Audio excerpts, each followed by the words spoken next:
Estimados amigos, muy buenas noches.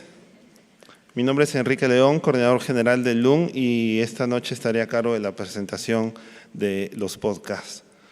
Nos encontramos en la Sala Mama Angélica con la exposición Rebelión de la Memoria como fondo y también con la Chalina de la Esperanza, que es un gran tejido de 1 kilómetro de longitud confeccionado por más de 1000 familiares de personas desaparecidas en el periodo de violencia de 1980 al 2000. Nos acompaña esta noche de presentación el señor embajador de Francia en el Perú, Marc Giacomini, el director del LUN, Manuel Burga, y la protagonista de uno de los podcasts que vamos a presentar esta noche, que es Diana Jáuregui.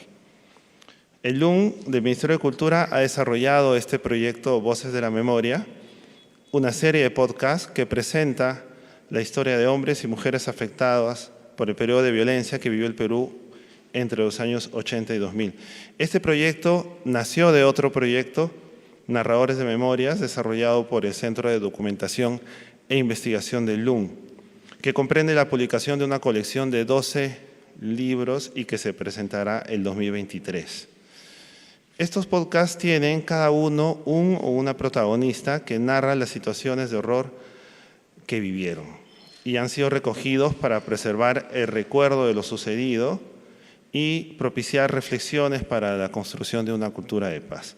La primera serie de los podcasts Voces de la Memoria comprendió 4 podcasts y esta, la actual, la segunda serie que presentamos hoy, es un podcast producido por el LUN con el valioso apoyo de la Embajada de Francia en el Perú.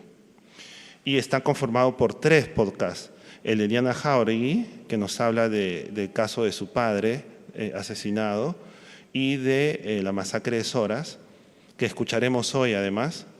El caso de Daina Daquile, cuya madre fue asesinada también, y Clyde Canales, que es un caso de desplazamiento forzado. Muy bien, seguidamente escucharemos las palabras del director del LUN, Manuel Burga.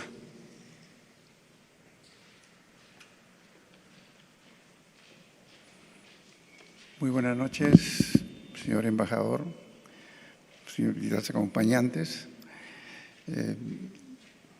Diana Jáuregui está por aquí. Diana, buenas noches. Y buenas noches a todos los que están aquí presentes.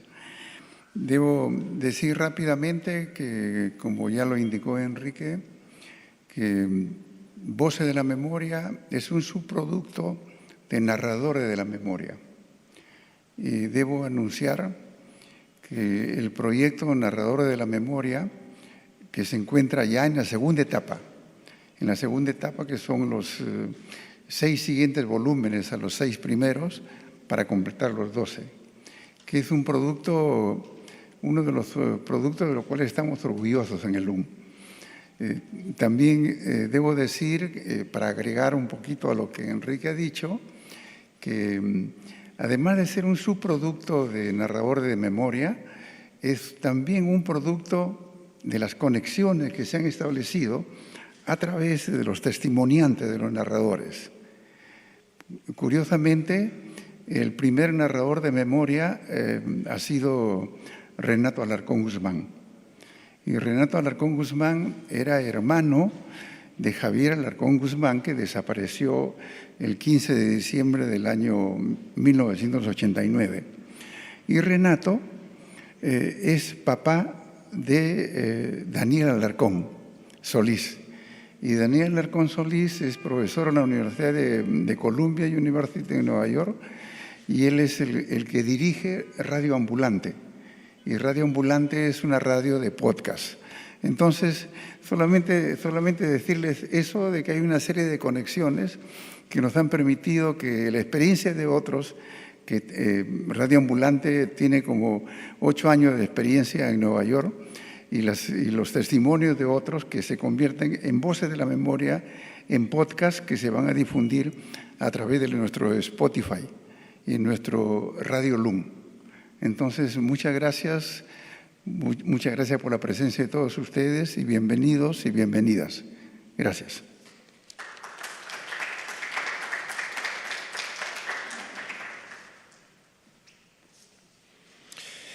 Bueno, seguidamente vamos a escuchar el podcast de Diana Jáuregui, que nos habla del caso de su padre Olimpio Jáuregui y de la masacre de Zoras.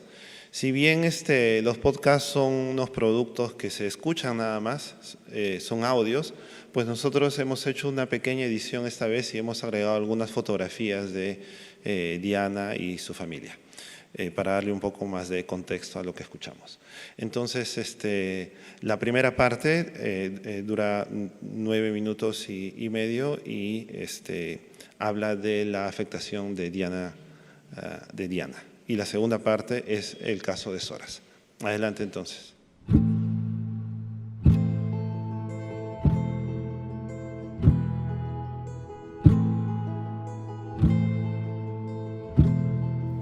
Bienvenidos a Voces de la Memoria, un podcast del lugar de la memoria, la tolerancia y la inclusión social LUM, que reúne los testimonios de un grupo de personas afectadas durante el periodo de violencia que vivió el Perú entre los años 1980 y 2000, recogidos para preservar el recuerdo de lo sucedido.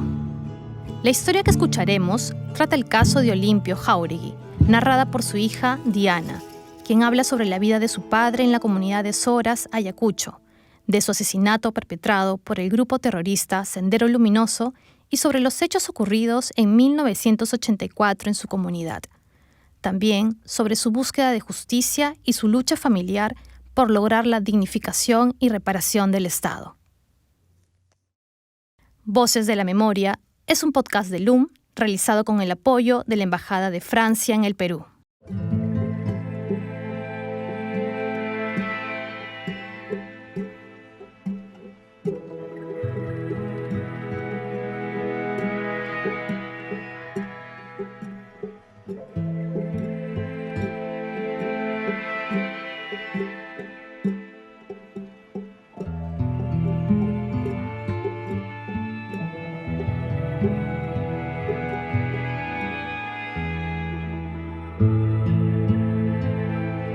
Olimpio Jáuregui nace en 1940 en la comunidad de Zoras, perteneciente hoy a la provincia de Sucre, en Ayacucho. Este era un pueblo tranquilo, alegre y de arraigadas tradiciones religiosas. Olimpio y sus hermanos crecen trabajando en ganadería y agricultura, hasta que a los 15 años son enviados a Lima para buscar trabajo y continuar sus estudios secundarios, sin poder concluirlos por temas económicos. Años después, conoce a Viviana, quien luego se convertiría en su esposa. Ambos deciden retornar a Zoras, su pueblo natal, para iniciar una vida juntos.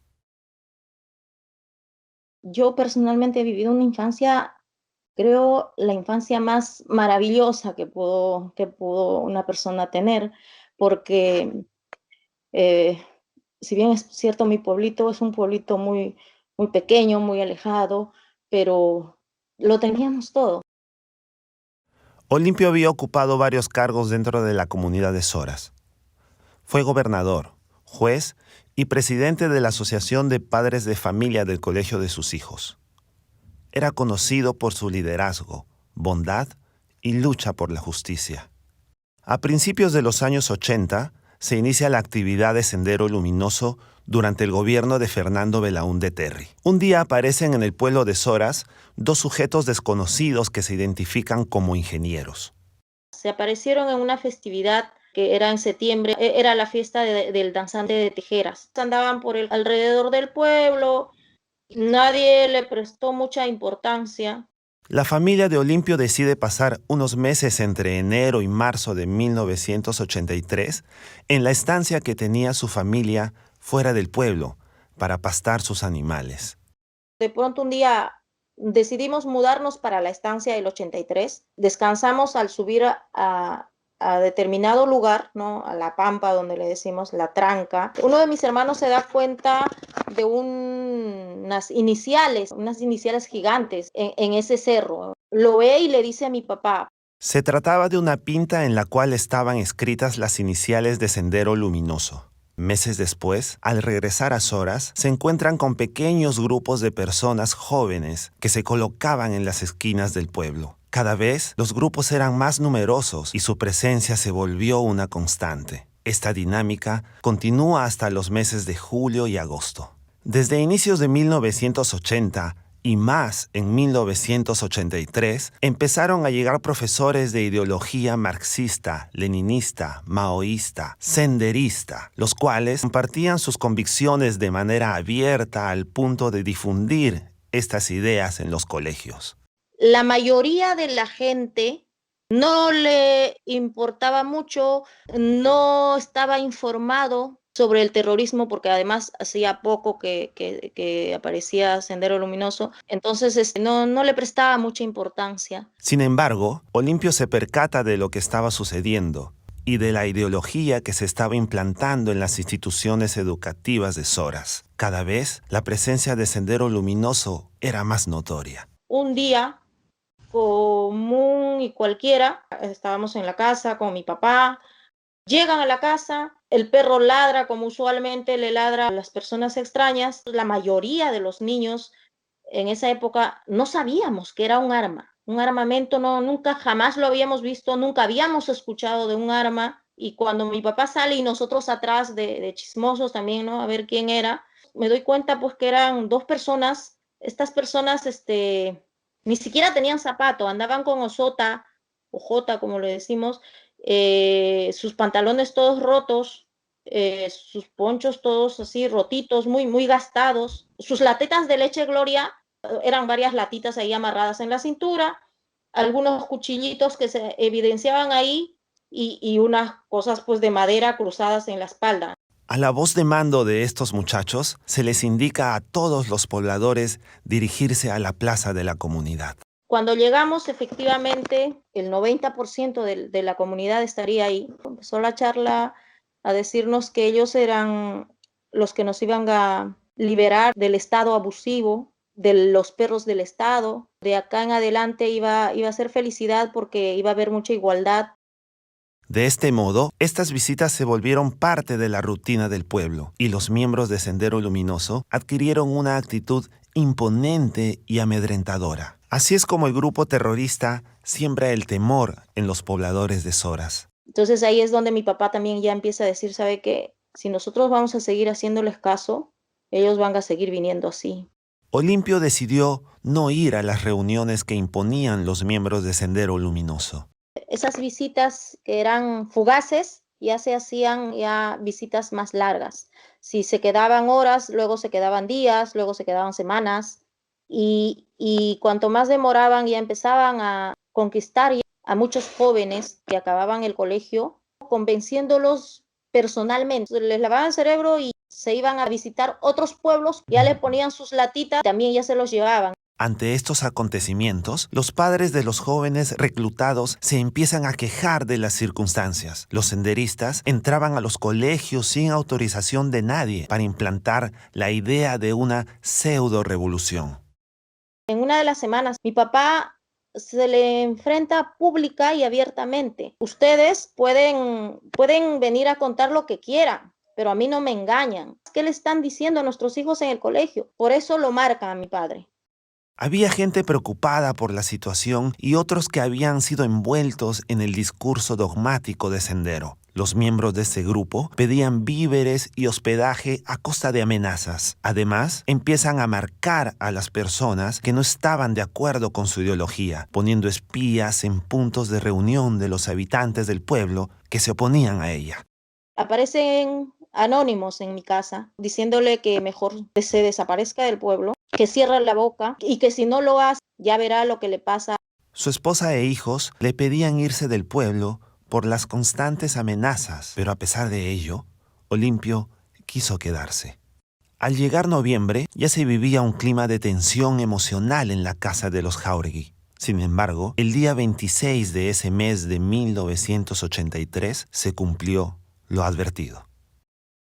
Era un fin de semana como todos. Ese día habíamos trabajado en una chacra bastante alejada del pueblo. Habíamos ido todos, con mi padre, que de pronto nos dijo, ¿saben qué? Vayan adelantando a la casa. Llega mi papá ya tarde noche, tipo oscureciendo, pero mi papá llegó angustiado, se le notaba en la cara, en su voz, no era el mismo de siempre. Y pues tipo 4 de la mañana despertamos con la bulla del perro y el grito de mi mamá. Con eso es que nos despertamos, pero no salimos. Los niños esperaron que los extraños se retiraran para salir de su habitación y encontraron a su madre desesperada, quien les contó que su padre había sido llevado a la plaza. En la mañana del sábado 26, Diana, que estaba en la chacra de sus abuelos, oye unos disparos. Uno de sus vecinos se aproxima a ella. En quechua me dice, como que yo no entendiera, pobre inocente, no sabe que tu padre ya no está. O algo así me dice en quechua. Y se fue, el señor se fue. Se persignó, es más, y se fue. Ahí nomás llega mi abuela llorando.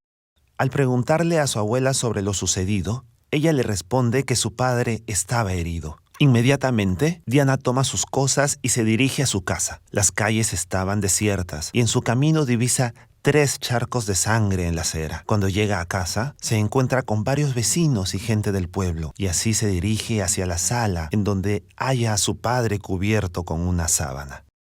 El hecho es que mi papá estaba muerto y mis hermanas me empiezan a contar.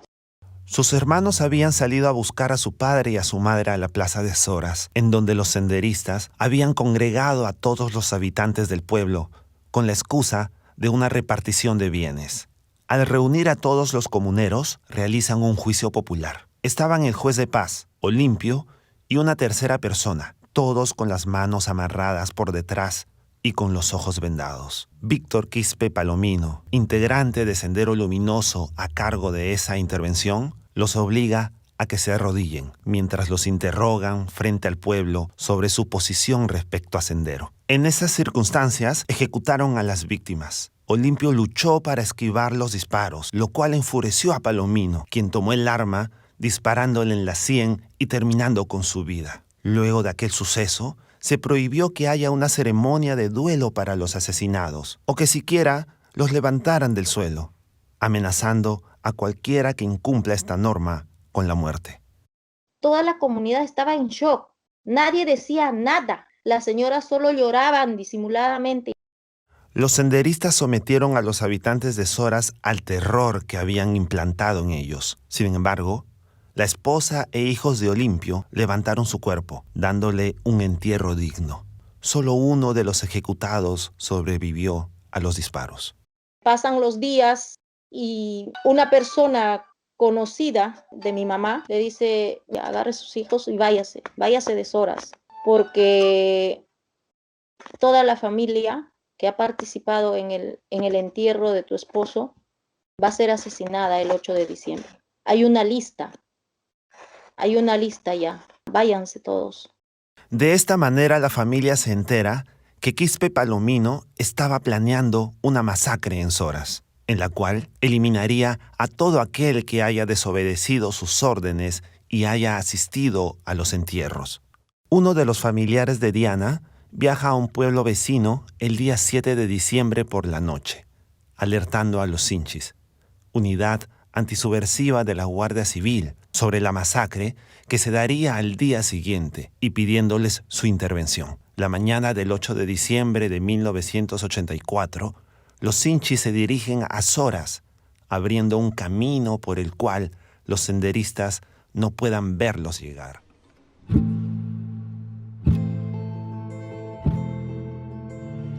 Esta fue la primera parte del podcast de Diana Jauregui. Ahora seguidamente la segunda parte con el caso de la masacre de Zoras.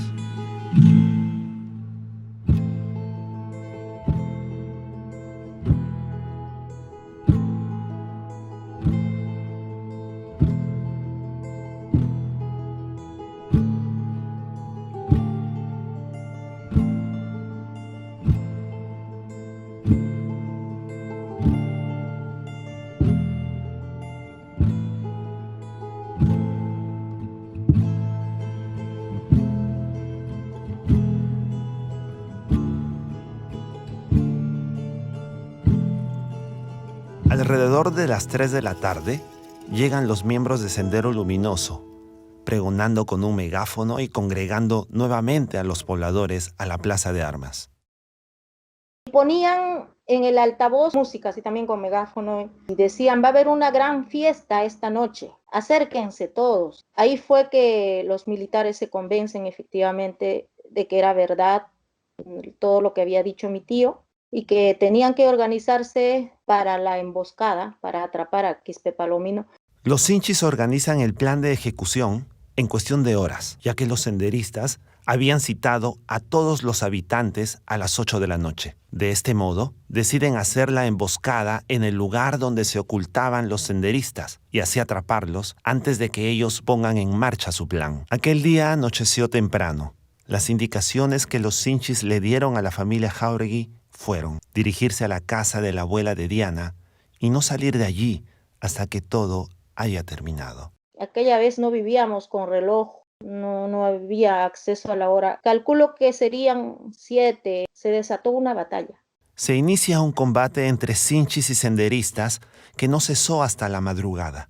Al día siguiente, el tío de Diana llega a la casa para llevarlos a la plaza en donde ya se encontraban los habitantes del pueblo. Los Sinchis explican lo sucedido a la población, poniendo en evidencia las intenciones de Sendero Luminoso. La vida en Soras no era la misma, pero intentábamos llevar la vida lo mejor que podamos. Luego de aquel suceso, los soreños siguen el consejo de los Sinchis para hacer una alianza con los pueblos aledaños, creando un comité de autodefensa frente a Sendero Luminoso, formando las llamadas rondas campesinas.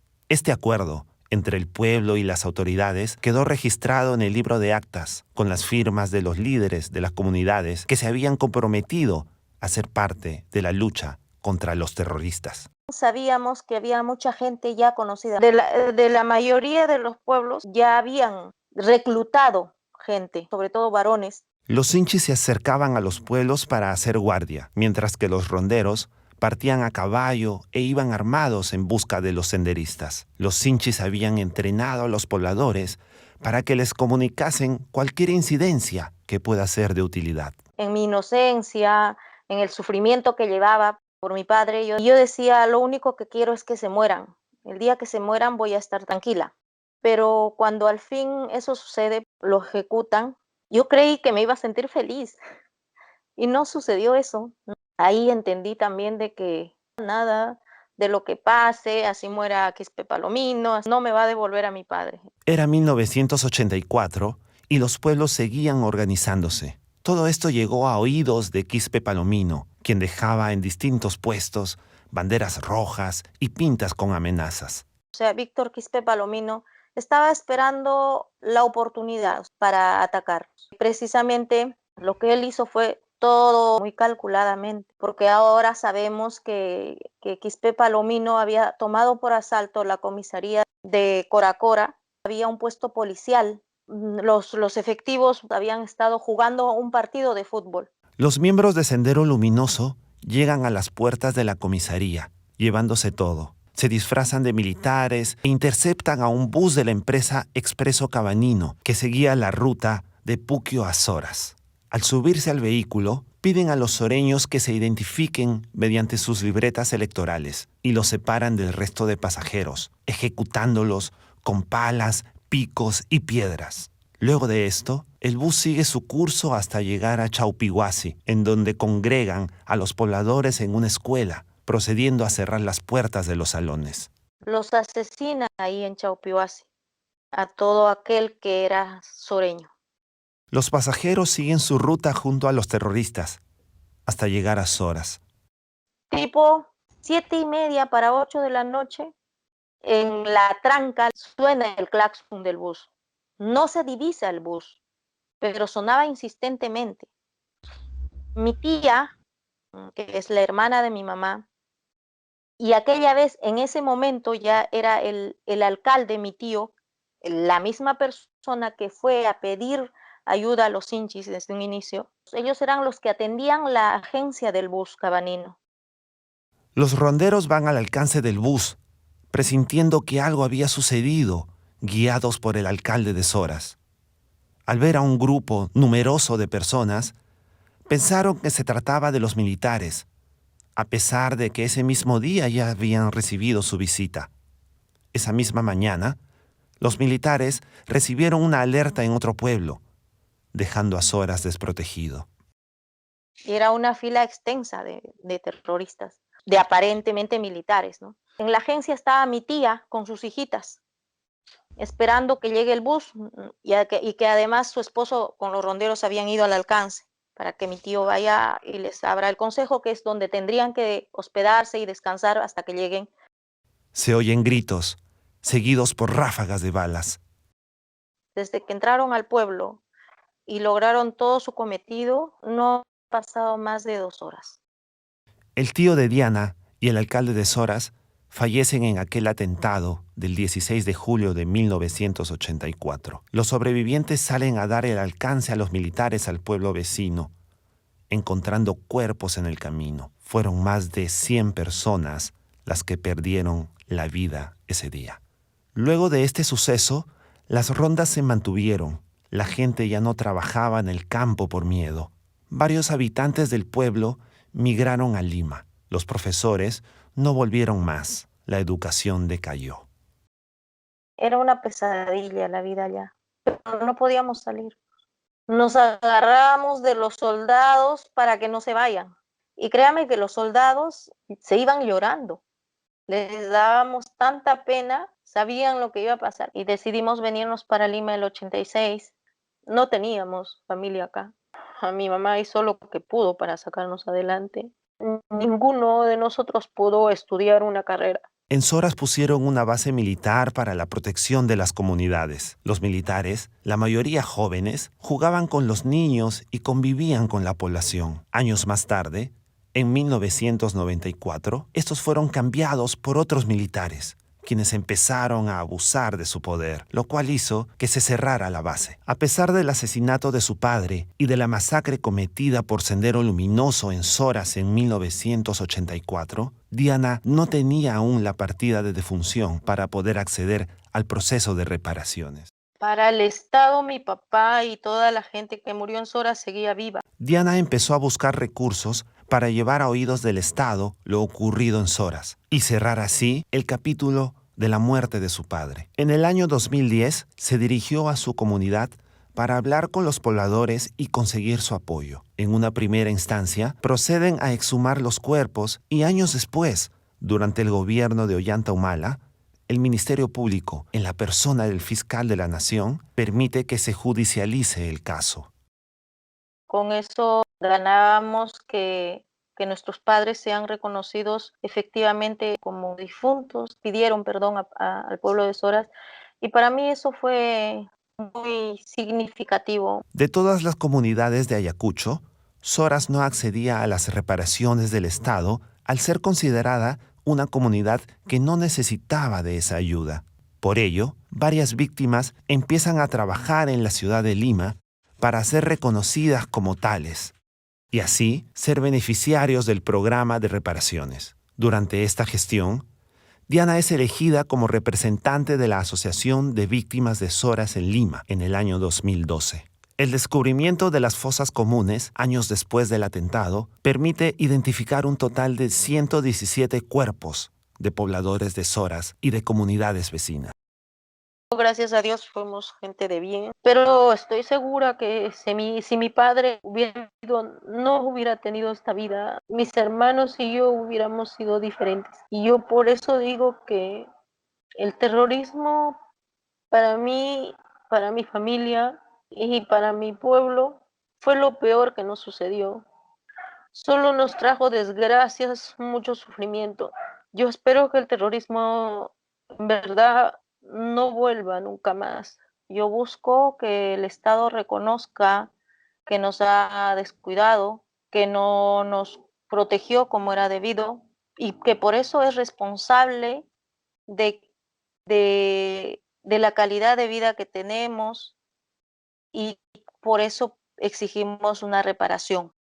Hasta el día de hoy se desconoce el paradero de Víctor Quispe Palomino.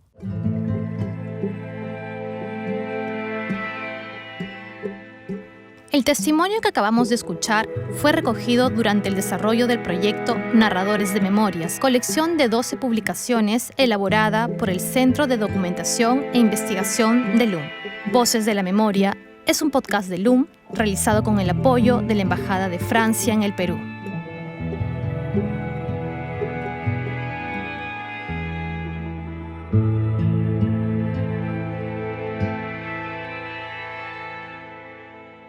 Muy bien, ese ha sido el podcast de Diana Jáuregui y el caso de Soras, que por su extensión está dividido en dos partes. Seguidamente vamos a escuchar a Diana Jáuregui, la protagonista de este podcast, que nos va a dirigir unas palabras. Adelante, Diana.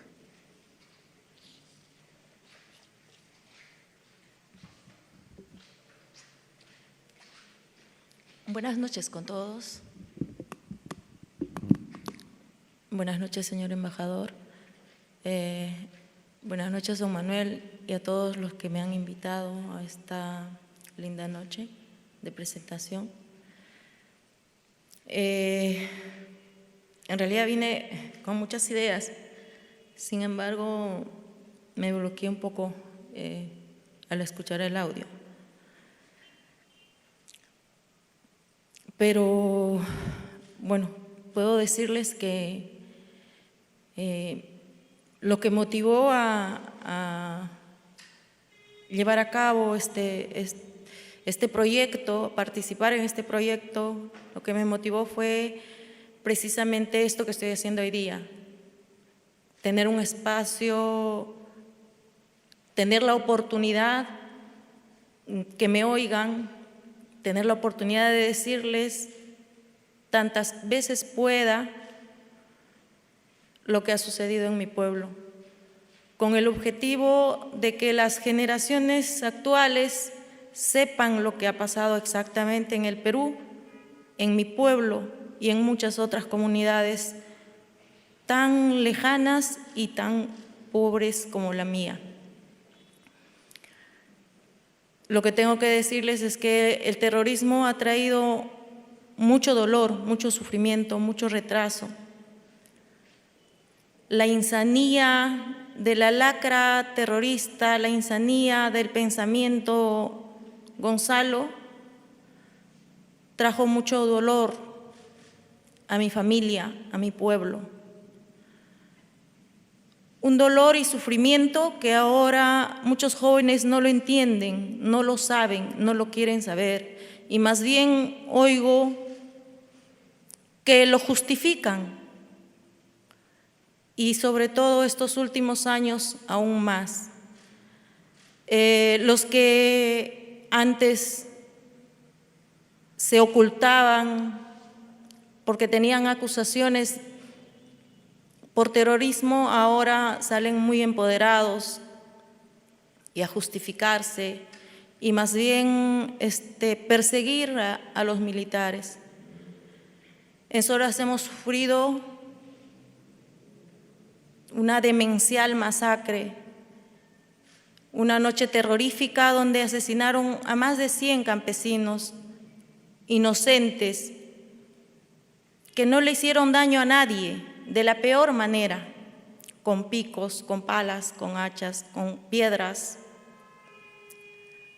Asesinaron a una madre lactando a su bebé y el bebé amaneció lactando a su madre muerta. Dejaron mucho dolor y sufrimiento. Nos quitaron a mí y a mi familia, nos arrebataron la posibilidad de crecer, de desarrollarnos, de educarnos, de tener la oportunidad de vivir dignamente. Mutilaron mi familia como la de muchas familias y lamentablemente hasta hoy el Estado no ha sido capaz de reivindicarse. Seguimos en la búsqueda de justicia. Este espacio es un espacio de tolerancia, de reconciliación, pero lamentablemente yo no podría decir o pensar en reconciliación cuando lamentablemente las heridas no están sanadas. Cuando sé que muchos de mis hermanos difuntos siguen aún en Huamanga esperando un reconocimiento de ADN después de tantos años. Sus familiares esperando el reconocimiento ya fallecieron, sus madres sufriendo, buscando una tumba donde llorarlos, ya fallecieron. Entonces es muy difícil pensar en el perdón, en la reconciliación ahora. Ojalá sigamos trabajando todos como sociedad para que eso un día sea realidad. Y ojalá las generaciones jóvenes entiendan en verdad lo que significa, lo que ha significado el terrorismo en el Perú. Tengo la esperanza de que sea así un día. Mientras tanto, seguiré luchando en cuanto espacio se me presente y diciendo lo que ha sucedido en el Perú y en mi pueblo. Gracias.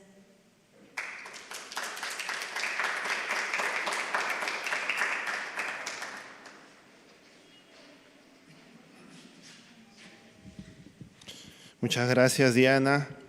Muchas gracias por estar aquí, por participar del proyecto Narradores de Memoria y de Voces de la Memoria. Miles de gracias, Diana. Seguidamente tenemos las palabras del señor embajador de Francia en el Perú. Adelante, embajador.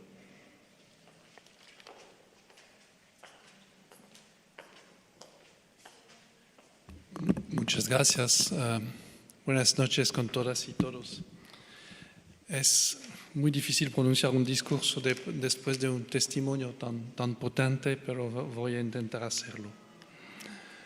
Señor Manuel Burga, director del Lugar de la Memoria, la Tolerancia y la Inclusión Social. Distinguidas autoridades, señores y señoras. Me es sumamente grato en mi calidad de embajador de Francia dirigir unas palabras en el evento de presentación de los podcasts Voces de la Memoria. Permítanme primeramente saludar la colaboración que existe entre el Lugar de la Memoria, la Tolerancia y la Inclusión Social del Ministerio de la Cultura y la Embajada de Francia en el Perú. El evento que nos congrega en esta oportunidad es la prueba de esta estrecha y exitosa relación. Desde 2015, el Museo fomenta iniciativas de memorias a nivel nacional e internacional, a las que la Embajada tiene el honor de asociarse. Establecer el diálogo y la cooperación, como lo hace el Lugar de la Memoria, con el proyecto Voces de la Memoria, es un punto de partida necesario para reflexionar sobre la historia contemporánea del Perú en su periodo más sombrío y doloroso. En este sentido, quiero agradecer a Manuel Burga, director del Lugar de la Memoria, por su invitación. Los podcasts Voces de la Memoria presentan importantes testimonios de las víctimas de la violencia durante el periodo 1980-2000. Este proyecto permite reafirmar el derecho a la verdad y a la justicia. Aprovecho para saludar a Enrique León, responsable de la producción del podcast, y a todo el equipo que ha participado en este proyecto. Su trabajo es sumamente importante para las generaciones actuales y futuras y es un honor para la Embajada de Francia apoyar la realización de 3 episodios del podcast. Es con mucha emoción que escuchamos uno de los podcasts esta noche. Saludo la presencia de Diana Jauregui, cuyo testimonio acabamos de escuchar. Le agradezco por compartir su relación con nosotros. Su valor y resistencia nos inspiran y nos dan esperanza de poder aprender de la historia para que nunca se repita. Para concluir, mi especial agradecimiento a todos los presentes por acompañarnos en esta muy significativa conmemoración. Muchas gracias.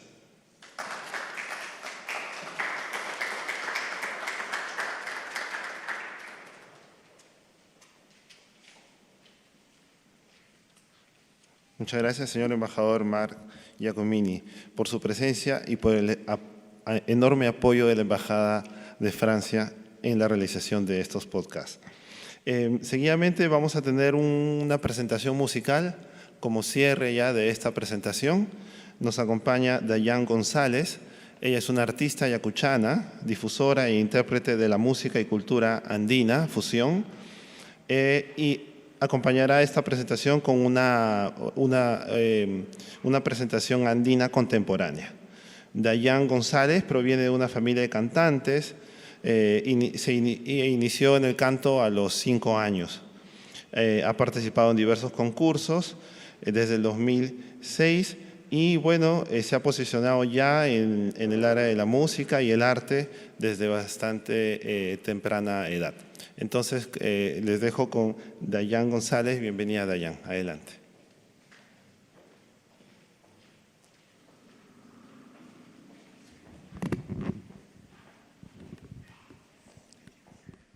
Muchas gracias. Muy buenas noches.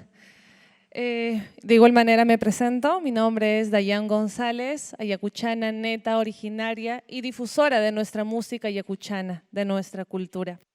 He estado también escuchando el podcast y me siento muy identificada, no por el mismo hecho o necesariamente que haya vivido esos tiempos de terror, sino porque mis padres, abuelos, familiares en general lo han vivido y aún se sigue sintiendo en las calles de Huamanga. Se expresa de diferentes maneras. Una de ellas es la música. Por esa misma razón vengo a cantarles lo que es Hierba Silvestre, un tema muy recordado, muy significativo para muchos ayacuchanos y muchos peruanos. Espero que les agrade. Y a capela, así canto para ustedes. Y he de reír y he de llorar cuando la lágrima estancada se cuaja en mi corazón. Hierba silvestre,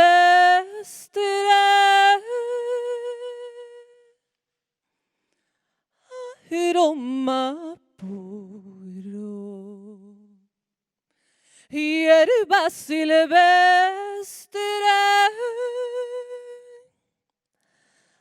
aroma puro. Te ruego acompañarme por mi camino. Te ruego acompañarme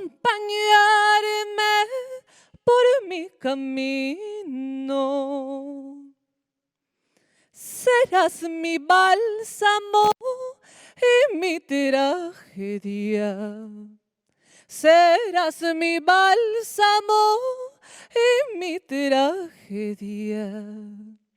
Serás mi aroma, serás mi gloria. Serás mi aroma, serás mi gloria.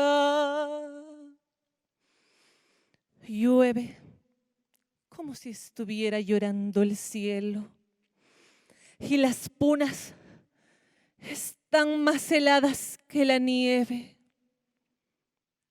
Es que la tierra está recibiendo a su agüita, a su florcita más querida.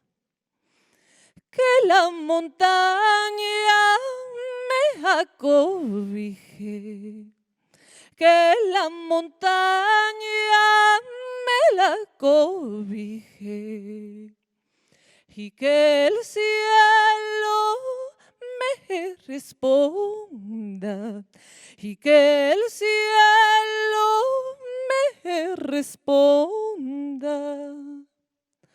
Hierba silvestre, aroma puro. Hierba silvestre, aroma puro. Te ruego acompañarme por mi camino. Te ruego acompañarme por mi camino. Muchas gracias.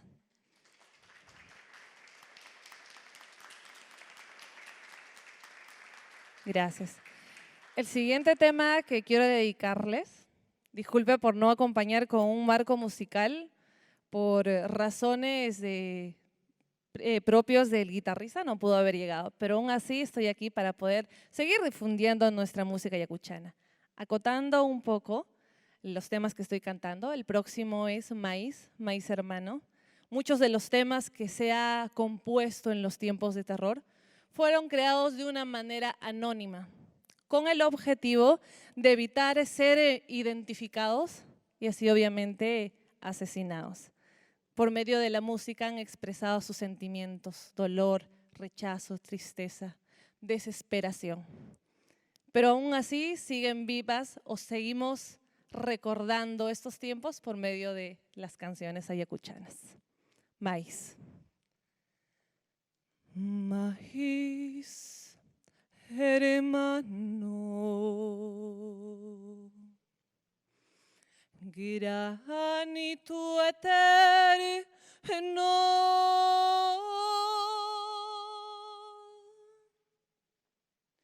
jinete de rayos negros, abrigo de niños tristes.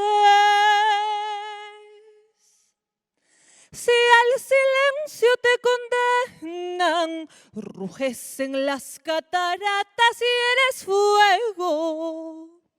Si pereces en las grutas, alzas tus brazos poblados y así vuelves. Aunque el tirano te muerda, siempre serás maíz, maíz.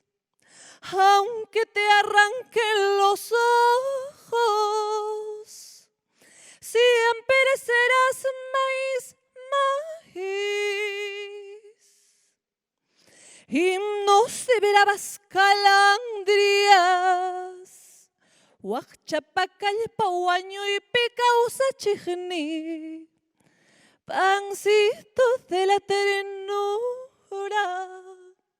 humilde oro de 1000 corazones. Partiendo las tierras te busco, cuando te desapareces, entonces nuestra madre tierra llora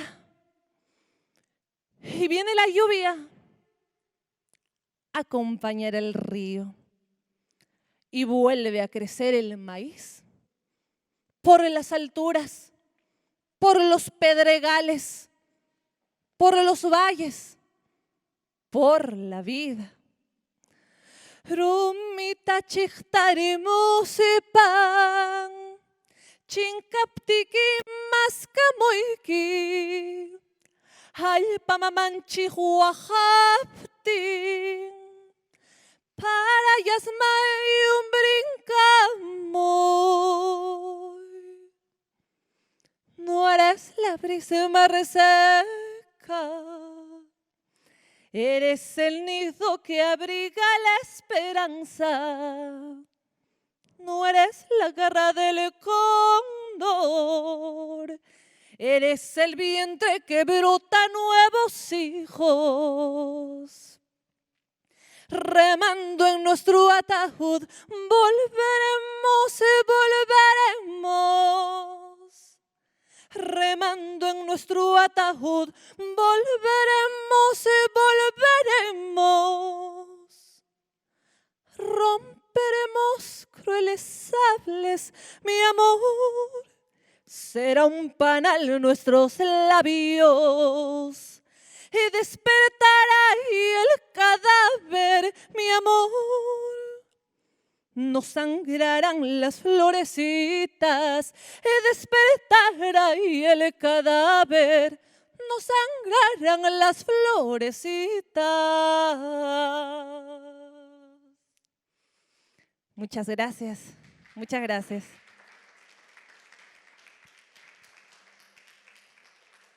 Muchas gracias. Muchas gracias, Dayan. Tu presentación nos demuestra tu profesionalismo y tu gran capacidad vocal. A pesar de no haber venido su guitarrista, se presentó.